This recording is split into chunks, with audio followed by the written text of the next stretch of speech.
తీర్థయాత్ర కార్యక్రమానికి స్వాగతం. భారతీయ సనాతన సంప్రదాయం ప్రపంచానికే తలమానికమైంది. విశ్వం కన్ను విప్పకముందే మన దేశం అంతులేని జ్ఞాననిధిగా వెలుగొందింది. సమస్త లోకానికి దారిదీపమై నిలిచింది. ఆ సంప్రదాయం నేటికీ కొనసాగుతోంది. ఎందరో మహనీయులు, మహోత్తములు మన ఆర్ష సంస్కృతిని సజీవ వాహినిలా ముందుకు తీసుకువెళుతున్నారు. ఆ పరంపరలోని ఆధ్యాత్మిక గురువు విష్ణు అంశ సంభూతుడిగా భావించే స్వామి నారాయణ్. భిన్నత్వంలో ఏకత్వ సాధన ద్వారా భారతీయ ఆర్షధర్మాన్ని ఆయన సాకారం చేశారు. అక్షర్ధామ్ పేరిట స్వామినారాయణ్ సన్నిధానాలు దేశ విదేశాల్లో భారతీయ ఆధ్యాత్మిక చింతనను పెంపొందిస్తున్నాయి. ఆ సంవిధానంలోని విశిష్ట అక్షర్ధామ్ సన్నిధానం గుజరాత్ రాష్ట్రంలో సబర్మతి నదీ తీరాన అహ్మదాబాద్లో నెలకొని ఉంది. ఈ అద్భుతమైన స్వామి నారాయణ్ అక్షరధామ్ విశేషాల్ని నేటి తీర్థయాత్రలో తిలకిద్దాం. శ్రీకృష్ణ ప్రియ సఖుడు, అనుంగు మిత్రుడైన ఉద్ధవుడు నెలకొల్పిన ఆధ్యాత్మిక సంప్రదాయం భాగవత సంప్రదాయం. దీనిని ఉద్ధవ సంప్రదాయం అంటారు. భారతీయ సనాతన సంప్రదాయంలో మోక్షప్రదాయకమైన ఎన్నో సంప్రదాయాలున్నాయి. ఒక గమ్యాన్ని చేరడానికి ఎన్నో దారులు ఉన్నట్టే మోక్షమనే లక్ష్యాన్ని చేరుకోవడానికి అనేక సంప్రదాయపరమైన మార్గాలు ఉన్నాయి. ఆ సంవిధానంలోనిదే ఉద్ధవ సంప్రదాయం. భక్తునికి భగవంతుడు పరమ ఆప్తుడు, ప్రియమిత్రుడు అని ఉద్ధవ సంప్రదాయం ప్రబోధిస్తుంది. శ్రీకృష్ణ పరమాత్ముణ్ణి ప్రియమైన స్నేహితుడిగా భావించి ఆయనతో సంచరించి స్నేహ మాధుర్యాన్ని పంచుకుని మోక్షాన్ని అలంకరించిన ధన్యజీవి ఉద్ధవుడు. తన జీవన విధానాన్ని ఆధ్యాత్మిక సంప్రదాయంగా మలచి నవ్యమైన ఆరాధనా రీతిని సువ్యవస్థితం చేశాడు ఉద్ధవుడు. ఉద్ధవ సంప్రదాయాన్ని ప్రబలంగా ప్రచారం చేసిన శ్రీకృష్ణ అంశామూర్తి స్వామినారాయణ్. దేవునితో సఖ్యత కూర్చుకున్న జీవితాలు ఆనందప్రదంగా వర్ధిల్లుతాయనేది స్వామినారాయణ్ ప్రతిష్ఠించిన నవ సంప్రదాయం. ఆయన సంప్రదాయానికి పలువురు ఆకర్షితులయ్యారు. పండితులు, విద్యావేత్తలు, సంస్కర్తలు, సంగీతజ్ఞులు, మాన్యులు, సామాన్యులు ఇలా ఎందరో స్వామినారాయణ్ సంప్రదాయాన్ని అనుసరించారు. తన ప్రబోధాల్ని వ్యాపింపచేయడానికి స్వామినారాయణ్ 6 మందిరాలను నెలకొల్పారు. ఆ మందిరాల్ని అక్షరధాములుగా వ్యవహరిస్తారు. ఆ సంవిధానంలోనిదే గుజరాత్ రాష్ట్రం అహ్మదాబాద్ సబర్మతి నదీ తీరంలోని అక్షరధామ్ శ్రీ స్వామినారాయణ్ మందిరం. ఆధునిక కాలంలో హైందవ ధర్మ ప్రచారానికి అక్షరధామ్ మందిరాలు ఆలంబనగా నిలుస్తున్నాయి. విశ్వవ్యాప్తంగా 600కు పైగా స్వామినారాయణ్ మందిరాలు అక్షరధామ్ పేరిట విరాజిల్లుతున్నాయి. భోజ సన్యాసి శ్రీ అక్షర పురుషోత్తం స్వామినారాయణ్ సంస్థాన్ అనేది అక్షరధామ్ పూర్తి పేరు. ఆచరణాత్మకమైన ఆధ్యాత్మిక జ్ఞానాన్ని అందించే అక్షరధామ్ మందిరంలో అహ్మదాబాద్ పేరెన్నిక కన్నది. ఉద్ధవ సంప్రదాయాన్ని ఉద్ధరించిన ఆధునిక ఆధ్యాత్మిక గురువు స్వామినారాయణ్.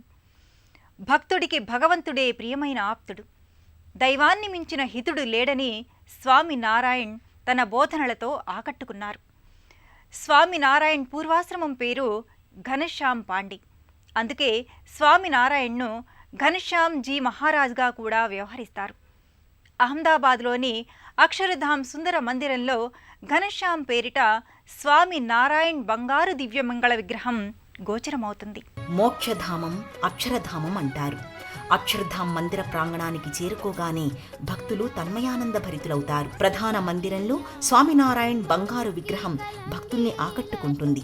అక్షరధామ్ మధ్య భాగంలో 11 అడుగుల ఎత్తున స్వామినారాయణ్ విగ్రహం ప్రశాంత సుందరంగా దర్శనమిస్తుంది. విశ్వమానవ ప్రేమ, ఆధ్యాత్మికత, భక్తి అనేది ఉచ్ఛ్వాస నిశ్వాసాలు. సజీవకళ ఉట్టిపడే ఆధ్యాత్మికవేత్తగా, మహాగురువుగా స్వామినారాయణ్ మూర్తి ఆకర్షిస్తుంది.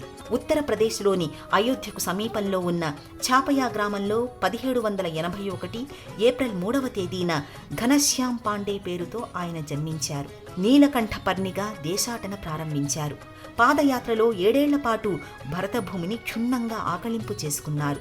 విభిన్న సంస్కృతులు, వివిధ ఆచారాలు, వ్యవహారాలు, మతాలు, వాటి శాఖలు, అసమానతలు వీటన్నింటినీ ఆయన ప్రత్యక్షంగా దర్శించారు. దేశ పర్యటన తరువాత నీలకంఠపర్ని గుజరాత్లోని రామానంద ఆశ్రమంలో చేరారు. 2 ఏళ్ల పాటు ఆశ్రమం అందిస్తున్న సేవలకు చేదోడు వాదోడుగా ఉన్నారు. నీలకంఠపర్నికి రామానంద స్వామి ఉపదేశమిచ్చి సహజానంద అని ఆశ్రమనామం ఇచ్చారు. కేవలం 20 ఏళ్లకే ఇహపర వేద వేదాంతాలను అవపోసన పట్టి సమాజానికి సారథ్యం వహించగల పరిపక్వతను సాధించగలిగారు. సమస్త ధార్మిక ధర్మాలను మేళవించి దానికి నాటి దేశ సాంఘిక, ఆర్థిక, నైతిక పరిస్థితుల్ని అనుసంధానించి సరికొత్త తాత్విక సంప్రదాయానికి సహజానంద బీజం వేశారు. ఆ తర్వాత స్వామి నారాయణ్గా తన నామధేయాన్ని మార్చుకుని ఉద్ధవ సంప్రదాయాన్ని సమున్నత స్థితికి తీసుకువెళ్లారు. ఓ ఆధ్యాత్మిక గురువుని దైవంగా భావిస్తూ సమున్నతమైన మందిరాల్ని నిర్మించటం స్వామినారాయణ్ సంప్రదాయంలో అపురూపమైన విషయం. స్వామినారాయణ్ గురూజీని సాక్షాత్తు శ్రీకృష్ణుడి అవతారంగా భక్తులు, శిష్యులు భావిస్తారు. అద్భుత శిల్పకళకు, కళాకారుల నైపుణ్యానికి, భారతీయ ఆలయ నిర్మాణ శైలికి ఈ మందిరం మచ్చుతునక. సువిశాలమైన విస్తీర్ణంలో అద్భుత కళాధామంగా వెలిగే అక్షరధాం నిరుపమాన ఆధ్యాత్మిక శిఖరం. ఎర్రరాయి, పాలరాయితో మలిచిన ఈ కట్టడానికి రాజస్థాన్లోని పిండ్వారా, సికింద్రాల నుంచి బండల్ని, భోరాళ్లను సేకరించారు. ఈ మందిరానికి వివిధ దిక్కులలో 10 ద్వారాలుంటాయి. వీటిలో మయూర ద్వారం ప్రధాన ద్వారం. కళాత్మకమైన స్తంభాలు, ఆకర్షణీయమైన గోపురాలు, చతుష్కోణపు శిఖరాలు, ఎన్నో వందలాది శిల్పాలు నెలకొని ఉంటాయి. సబర్మతి నదీ తీరాన్ని ఆనుకుని ఈ మందిరం కొలువుతీరి ఉండడంతో దీనికి మరింత ప్రత్యేకత చేకూరింది. 2 అంతస్తులతో 141 అడుగుల ఎత్తులో అలరారే ఈ మందిరం అహ్మదాబాద్ పాత కొత్త నగరాల్ని కలిపే వారధిగా ఉంటుంది. సబర్మతి నదిపై నిర్మించిన వంతెన సమీపాన్ని ఈ మందిరం కళామయ లోగిలిగా ఆకట్టుకుంటుంది. సంప్రదాయాలు, వైదిక ధర్మాలకు, శిల్పకళకు నిలయమై భాసిల్లే ఈ మందిరం నిర్మాణంలో ప్రధానంగా కెంపువన్నె ఇసుకరాతిని వినియోగించారు. వేద సంప్రదాయాన్ని, ప్రాచీన ఆలయాల నిర్మాణ శైలిని ఆధునిక నిర్మాణ రీతికి మేళవించి ఈ మందిరాన్ని నిర్మించారు. ఈ తరహా నిర్మాణాలు దేశవ్యాప్తంగానే కాక అమెరికా, ఆఫ్రికా, ఆస్ట్రేలియా, బ్రిటన్ దేశాలలో భక్తుల్ని ఆకట్టుకుంటున్నాయి. అహ్మదాబాద్ స్వామినారాయణ్ సన్నిధానంలో పలు ఉపాలయాలున్నాయి. వాటిలో ప్రధానమైనది భుజబల్ శ్రీ హనుమాన్ మందిరం. రామలక్ష్మణుల్ని తన భుజస్కంధాలపై మోస్తూ మహావీర బాహుబలిగా ఆంజనేయుడు ఈ మందిరంలో వైవిధ్యమైన ఆకృతిలో గోచరమవుతాడు. ఇదే మందిర ప్రాంగణంలో ఉన్న గదాయుధధారి వీర హనుమాన్ మందిరాన్ని కూడా భక్తులు దర్శించుకుంటారు. ఆంజనేయుడి ముఖార విందుల్లో విలక్షణం ఈ మందిరంలో ప్రత్యేకత. అహ్మదాబాద్ స్వామినారాయణ్ అక్షరధాంలో హనుమంతుడి మందిరాలు ఆకర్షణీయంగా ఉంటాయి. రుద్రాంశ సంభూతుడు, పరమ వైష్ణవ శిఖామణి ఆంజనేయుడు. మకారాక్షర సంభూతః శివంతు హనుమాన్ స్మృతి అని పరాశర సంహిత చెబుతోంది. అకార, ఉకార, మకార సంయోగంతో ఏర్పడిన ఓం అనే ఏకాక్షరమే పరబ్రహ్మ స్వరూపం. అందులో మకారాత్మకమైన శివస్వరూపమే హనుమంతుడు. శివునికి సంబంధించిన హర అనే శబ్దంలో హ అక్షరం హనుమంతునికి, రా అక్షరం రాముడికి సంకేతంగా భావిస్తారు. అలాంటి హనుమ రాముడికి సంకేతంగా భావిస్తారు. అలాంటి హనుమ రూపం ఈ మందిరంలో విలక్షణంగా గోచరమవుతుంది. మనిషి రూపంలో వానరాకృతికి భిన్నంగా హనుమ రూపం ఇక్కడ దర్శనమిస్తుంది. ఆంజనేయుని భుజస్కంధాలపై శ్రీరామ లక్ష్మణుల మూర్తులు నెలకొని ఉంటాయి. మరో మందిరంలో గదాయుధాన్ని ధరించిన హనుమంతుడి విభిన్న విగ్రహాకృతి ఉంటుంది. ఈ హనుమ విగ్రహాకృతి చుట్టూ కపిశ్రేష్ఠులు, వానర వీరుల శిల్ప సమాహారం ఆకట్టుకుంటుంది. తలచిన వారికి తలపులలోని అభీష్టాలను సిద్ధింపచేసే అభీష్ట వరదునిగా అంజనానందనుడు భక్తుల్ని సదా అనుగ్రహిస్తాడు. భక్తుడు, భగవంతుడు ఒక్కటయ్యే మార్గానికి వారధి హనుమ. కార్యదీక్షకు, సాధక లక్షణాలకు ప్రతీక పవమానసుతులు. రాముడెంత ఘనతర దైవమో రామభక్తుడైన హనుమ అంతే ఘనుడని భక్తుల విశ్వాసం. అహ్మదాబాద్ అక్షర్ధామ్ మందిరంలో పలు దర్శనీయ మందిరాలు ఉన్నాయి. మహాలింగేశ్వర్ మందిర్, సిద్ధిబుద్ధి సమేత మహాగణపతి మందిరాలతో పాటు శ్రీకృష్ణ ధర్మదేవ్ భక్తిమాత మందిరం ఈ లోగిలిలో ప్రత్యేక ఆకర్షణగా నిలుస్తుంది. అలాగే శ్రీకృష్ణార్జునులు నరనారాయణమూర్తులుగా ఈ మందిరంలో గోచరమవుతారు. నేత్ర పర్వమైన ఎన్నో మందిరాలతో ఈ లోగిలి ఆకట్టుకుంటుంది. అహ్మదాబాద్ అక్షరధామ్ స్వామినారాయణ్ మందిరంలో పలు ఉపమందిరాలున్నాయి. సృష్టి సంకేతకారకుడిగా మహాలింగమూర్తి మహాలింగేశ్వరుడిగా ఇక్కడ గోచరమవుతాడు. సిద్ధి బుద్ధి సమేత మహాగణపతి మహిమాన్విత మంగళదాయక మూర్తిగా ఈ లోగిలిలో ప్రత్యేక మందిరంలో గోచరమవుతాడు. సిద్ధి అంటే కార్యసిద్ధి. ఆ సిద్ధి చేకూరాలంటే మన మనస్సులో బుద్ధి సక్రమంగా పనిచేయాలి. బుద్ధి సానుకూలంగా ఉంటేనే కార్యాలు జయప్రదమవుతాయి.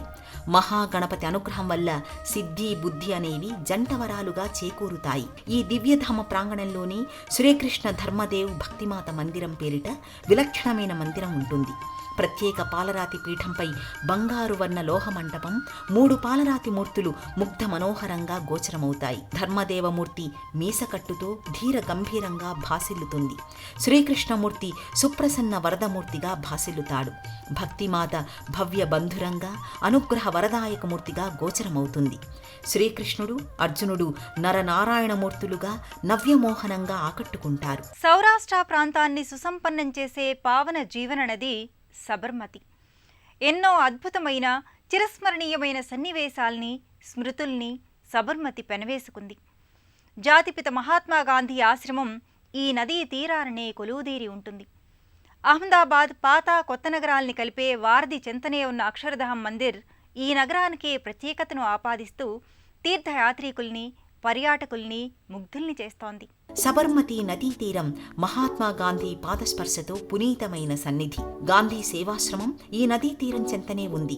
గాంధీ స్మారక చిహ్నంగా నేటికి ఈ ఆశ్రమం దేశ విదేశీయ పర్యాటకుల్ని విశేషంగా ఆకర్షిస్తోంది. ఈ ఆశ్రమం సమీపంలోనే ఉన్న అపురూప కట్టడంగా స్వామినారాయణ్ అక్షరధామం తీర్థయాత్రికుల్ని పర్యాటకుల్ని ఆకట్టుకుంటోంది. అహ్మదాబాద్ నగరాన్ని సందర్శించిన వారు తప్పక ఈ అపురూప కళాత్మక అద్భుత ఆధ్యాత్మిక అక్షరధామ్ మందిరాన్ని తిలకిస్తారు. 1822 సంవత్సరంలో తొలిగా నిర్మితమైన స్వామినారాయణ్ మందిరానికి ఆనాటి బ్రిటిష్ ప్రభుత్వం 5,000 ఎకరాల భూమిని కేటాయించింది. సమాజం ప్రగతిశీలంగా మారాలంటే ముందు వ్యక్తుల ఆలోచనా సరళి అభ్యుదయకరంగా ఉండాలని స్వామినారాయణ్ సూచించారు. 1781 సంవత్సరం ఏప్రిల్ 3వ తేదీన జన్మించిన స్వామినారాయణ్ యోగి గురువు 1830 జూన్ 1వ తేదీన సిద్ధి పొందారు. ఎన్నో దేశాలలో స్వామినారాయణ్ సత్సంగ్ సమాజాలు కొనసాగుతున్నాయి. ఐక్యరాజ్య సమితి గుర్తింపు పొందిన ఈ సంస్థ మానవ సేవలో విశేష కృషి చేస్తోంది. ఇప్పటికీ 7,000 కేంద్రాలు, 700 మంది సుశిక్షితులైన యువతరం, 55,000 మంది స్వచ్ఛంద సేవకులు, లక్షలాది మంది అనుయాయులతో ఈ సంస్థ సమాజ సేవలో ముందడుగు వేస్తోంది. విద్య, ఆరోగ్యం, పర్యావరణ పరిరక్షణ వంటి 160 సేవా రంగాలలో తన ప్రస్థానాన్ని కొనసాగిస్తూ ఆధ్యాత్మికతకు అసలైన నిర్వచనాన్ని అందిస్తోంది. సాక్షాత్తు శ్రీకృష్ణుడి అంశతో ఆవిర్భవించిన పరమ గురువు స్వామినారాయణ్. భక్తుడికి భగవంతుడికి ఎలాంటి భేదం ఉండకూడదనే సిద్ధాంతం స్వామినారాయణ్ సంప్రదాయంలో గోచరమవుతుంది. మాననీయమైన మానవీయ విలువల ద్వారా భక్తుడే భగవంతుడవుతాడని స్వామినారాయణ్ చాటి చెప్పారు. ఆ మహనీయుని ఆధ్యాత్మిక స్ఫూర్తి, దివ్య జీవన సందేశాలు సదా ఆచరణీయాలు.